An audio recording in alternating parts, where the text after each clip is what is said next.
Queridos compañeros antorchistas, compañeras antorchistas, amigos, amigas que nos hacen el favor de su atención cada semana, deseo que tengan todos ustedes salud y bienestar. Buenas tardes.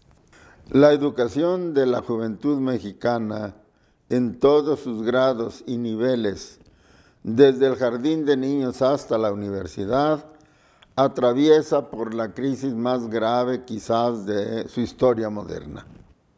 Todo comenzó con la mortífera pandemia de COVID-19, que por su pésimo control y combate por parte del gobierno, ha causado ya la muerte de más de 600,000 personas, por más que los burócratas de la Secretaría de Salubridad y el propio presidente López Obrador se empeñen en esconder la verdadera magnitud de la tragedia con cifras maquilladas. La rápida y masiva propagación de la pandemia obligó a suspender las clases presenciales y a cerrar las instalaciones educativas en todos los países del mundo.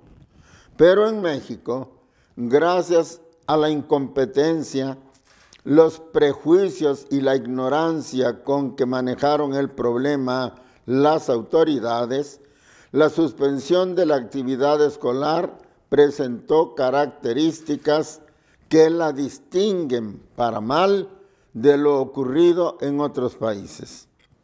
La primera característica consiste en que la medida preventiva de cerrar escuelas para proteger la salud de la comunidad escolar no fue iniciativa del gobierno, sino de las instituciones privadas de educación superior, a las que las autoridades se decidieron a imitar solo cuando el avance de la pandemia las obligó a hacerlo. Nunca sabremos realmente cuántas vidas humanas nos costó ese retraso. Al mortal retraso antedicho se añadieron otros errores adicionales. La reticencia oficial a adquirir vacunas en la creencia de que no eran necesarias, reticencia que fue la causa de que llegáramos tarde al mercado del producto y de que éste fuera llegando a cuentagotas con una falta de certeza y una lentitud desesperantes al país. Vino enseguida el manejo deficiente y sospechosamente opaco de los encargados de recibir y distribuir el fármaco, el manejo clientelar y descaradamente electorero de su aplicación, que se puso en manos de gente improvisada y carente de profesionalismo, los servidores de la nación, y los complejos trámites y el papeleo burocrático que tenían que realizar los candidatos a la vacuna. Finalmente, hay que sumar a todo esto la oposición que se mantiene hasta la fecha a vacunar a niños y jóvenes de los 13 a los 17 años, alegando que no hay una vacuna autorizada para ellos o que no la necesitan porque los protege su inmunidad natural.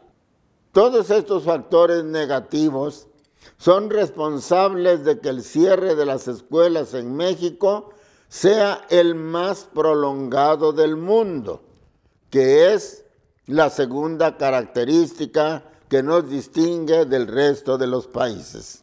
Ambas características dichas, como es natural, han causado graves daños a la educación nacional. Pero todavía debemos considerar otros factores negativos que explican y agravan el daño. 1. La falta absoluta de ayuda oficial a las familias confinadas de más bajos ingresos durante lo más fuerte de la pandemia. Ayuda indispensable para cubrir gastos tan necesarios como alimentación, medicinas, productos para el aseo personal y pago de servicios básicos como renta, agua y luz. 2. la pérdida del empleo temporal o definitiva, los bajos salarios y la imposibilidad de ejercer el comercio ambulante, que es la fuente de ingresos de más de la mitad de la población en edad de trabajar. 3.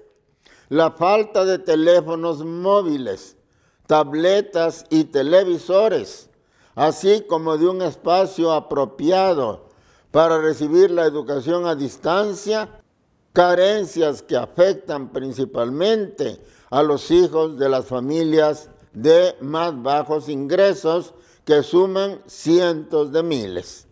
4. La marginación de pueblos, comunidades y rancherías campesinas que carecen de internet e incluso de electricidad, lo que volvió sencillamente imposible que niños y jóvenes en esa situación aprovecharan la educación a distancia. 5. La imposibilidad de contar con un tutor capacitado para brindar apoyo a los más jóvenes, a los niños y niñas que por su edad o su falta de costumbre no pueden resolver solos las dificultades que imponen las clases virtuales. Es este desalentador panorama el que genera y explica no solo el mal resultado de la educación a distancia, sino incluso un auténtico retroceso, un desaprendizaje de los estudiantes a todos los niveles, como le llaman los especialistas. A pesar de todo, este es un daño menor. Hay otro más grave, la enorme deserción escolar, es decir, el abandono definitivo de la escuela y la interrupción sin remedio del proceso educativo de muchos jóvenes, tanto hombres como mujeres, por culpa del panorama descrito. Esta es una tragedia mayor para el país. Algunos y algunas jóvenes decidieron trabajar para contribuir al gasto familiar. Otros y otras optaron por emigrar a Estados Unidos o a otras regiones del país en busca de un empleo bien remunerado. Otros más decidieron convertirse en asalariados y hasta en miembros del negocio de la siembra y el tráfico de drogas. ¿Qué cantidad de jóvenes ha desertado de la escuela desde el inicio de la pandemia a la fecha?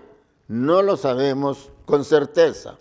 Las autoridades de la Secretaría de Educación Pública, empezando por la secretaria Delfina Gómez, se resisten a proporcionar una cifra oficial.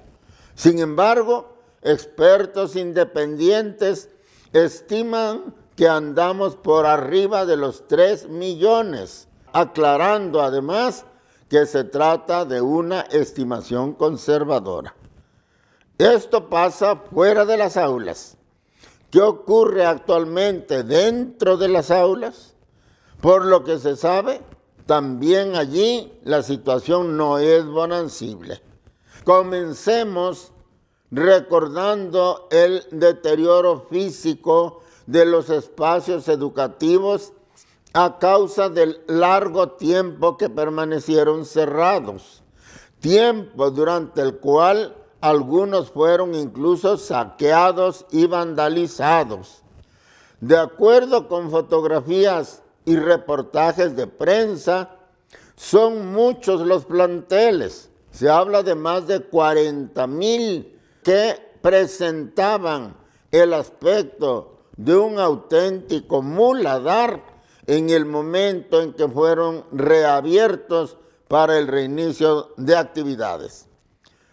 Los más deteriorados presentaban solo trozos sueltos del cableado eléctrico, rota la tubería del drenaje, excusados sin la taza, sin la caja del agua, o con la tapa rota o de plano sin tapa y oxidado el mecanismo del agua. Los pupitres rotos o robados junto con los pintarrones el equipo de oficina y las computadoras del laboratorio respectivo. Muchas escuelas, por estos desperfectos o por otra causa, carecían totalmente de agua y electricidad. La Secretaría de Educación Pública de Delfina Gómez y el gobierno federal tuvieron información sobrada de esta situación, pero no hicieron nada en absoluto para remediarla. Se limitaron a difundir un plan fantasioso, improvisado, que descargaba toda la responsabilidad sobre un supuesto comité de salud integrado por padres y madres de familia, maestros y trabajadores. También publicaron un protocolo sanitario con recomendaciones como revisar la temperatura y oximetría con dispositivos digitales a todo el que entrara en las escuelas, uso constante de gel antibacteriano y de cubrebocas reforzado. Pero todo esto, incluido desde luego el desembolso económico, se dejaba a cargo del famoso y milagroso Comité de Salud. Y así, con tal deterioro de los inmuebles que recibirían a los estudiantes, el presidente ordenó mediante un ukase el regreso a clases presenciales. El resultado, hasta donde es posible saberlo, es una anarquía absoluta, en la cual cada quien hace lo que quiere o lo que puede. Y la Secretaría de Educación Pública, como el chinito, nomás milando. ¿Cuántos estudiantes y bajo qué normativa o calendario académico toman clases presenciales regularmente? ¿En cuántas escuelas? ¿Hay o no un programa de regularización para recuperar los conocimientos perdidos? ¿Se aplican las medidas sanitarias? ¿Quién es el responsable de supervisarlas? Nadie sabe nada de esto. El desastre educativo en México es inocultable, pero oficialmente no existe ni hay necesidad de medidas extraordinarias para mitigarlo. Y ahora, en el colmo de la irresponsabilidad y el autoritarismo, van contra el programa de escuelas de tiempo completo. Según la secretaria Delfina Gómez, en declaraciones del 2 de marzo, las escuelas de tiempo completo se financiaban con recursos del programa La Escuela es Nuestra. Leen. Pero, de momento, hay muchas con necesidades básicas como agua y sanitarios que se deben atender. Es prioritario, dijo, darle atención a esas escuelas que tienen esa necesidad. Y por eso la Escuela es Nuestra se va a enfocar principalmente a que el recurso que se asigna sea ocupado para esa situación. Milenio Diario. ¿Qué es el programa de escuelas de tiempo completo? Se trata de un programa que beneficia a más de 27,000 planteles a nivel nacional y que ha permitido a más de 3,5 millones de estudiantes acceder a una mejor educación. De acuerdo a información obtenida por la UNICEF en 2019, más de la mitad de las familias beneficiadas por este programa, 55%, están por debajo de la línea de pobreza. Muchos de los niños que tenían acceso a él recibían en la escuela su primer alimento del día. Y en el caso de los más desfavorecidos, se trataba no solo del primero, sino del único alimento diario. Con esta decisión, el gobierno está destinando a millones de niños a vivir en la desnutrición. Y hay más. Por otro lado, sin las escuelas de tiempo completo, muchas mujeres que trabajan fuera de la casa tendrán que optar entre conservar sus empleos o cuidar a sus hijos. Hay un aspecto todavía más dramático: los miles de niños víctimas de violencia intrafamiliar. Para ellos, la escuela no es solamente un centro de aprendizaje, es también un refugio. Las horas extras de acompañamiento les representaban una diferencia crucial en su tan vulnerable realidad. Las citas están tomadas de Paola Rojas, El Universal, 7 de marzo. Este es el programa que AMLO ha decidido desaparecer, y estos son, muy resumidos, los daños que su arbitraria decisión causará en la vida de las familias más humildes. Quiero agregar por mi parte 2 o 3 comentarios más. Conozco personalmente varias escuelas, directores y maestros que venían laborando bajo el régimen de tiempo completo. Me consta que los alumnos son, en su totalidad, hijos de familias pobres y muy pobres, para los cuales el alimento gratis a sus pequeños era una bendición. Madres de esos niños colaboraban gratuitamente en la preparación de los alimentos, lo que permitía elevar un poco la calidad de los mismos. Me consta también que la permanencia prolongada, casi todo el día, de niños, jóvenes, maestros y maestras en la escuela mejoraba notablemente el aprovechamiento académico, fomentaba la amistad, la confianza y la comprensión entre alumnos y maestros, y el gusto por algún deporte entre todos ellos. Esto, a su vez, facilitaba la formación integral de alumnos y alumnas, permitiendo diversificar y extender las actividades culturales, música, poesía, danza y baile, entre las principales. Sin duda, las escuelas de tiempo completo no solo enseñaban más y mejor, sino también educaban a sus alumnos. Educar es distinto y más difícil que enseñar, sembrando en ellos la semilla de mejores hombres y mujeres futuros. Finalmente, debo decir que no creo en absoluto en la justificación de la secretaria Delfina Gómez.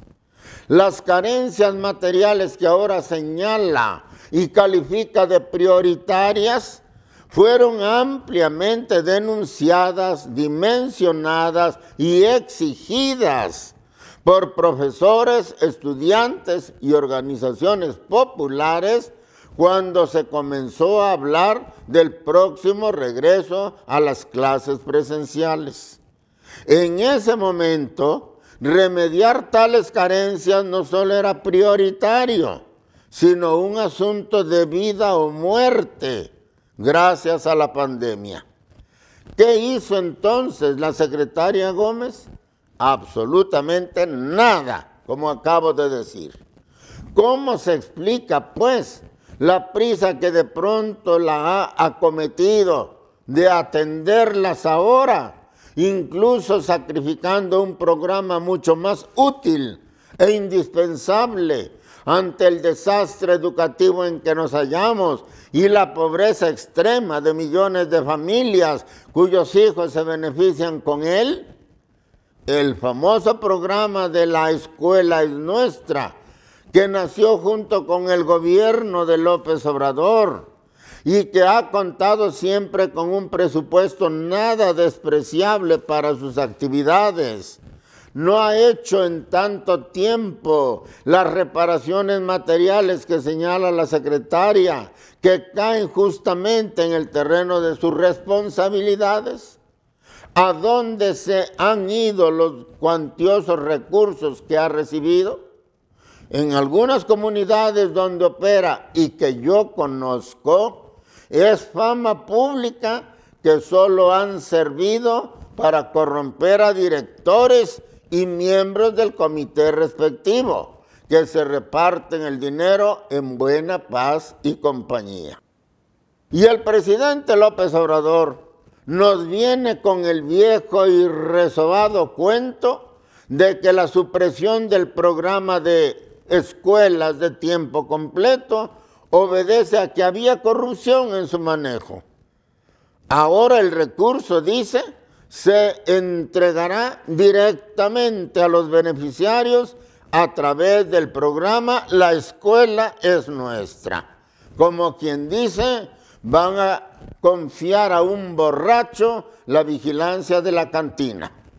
Las palabras del presidente, además, contradicen a Delfina Gómez, lo que autoriza a no creerle a ninguno de los dos. La verdad en el fondo y detrás del arbitrario golpe de autoridad es que el gobierno ya no tiene dinero ni para lo elemental y está echando mano de lo que sea para conseguirlo con el gastado señuelo de que se trata del combate a la corrupción. Llamo a todos los padres y madres de familia y a los estudiantes dañados con la medida a que no se resignen a perder pasivamente lo que por derecho les corresponde. Los invito respetuosamente a organizarse y a protestar al lado de los antorchistas. Siempre encontrarán alguno cerca de ellos y dispuesto a servirlos. Muchas gracias.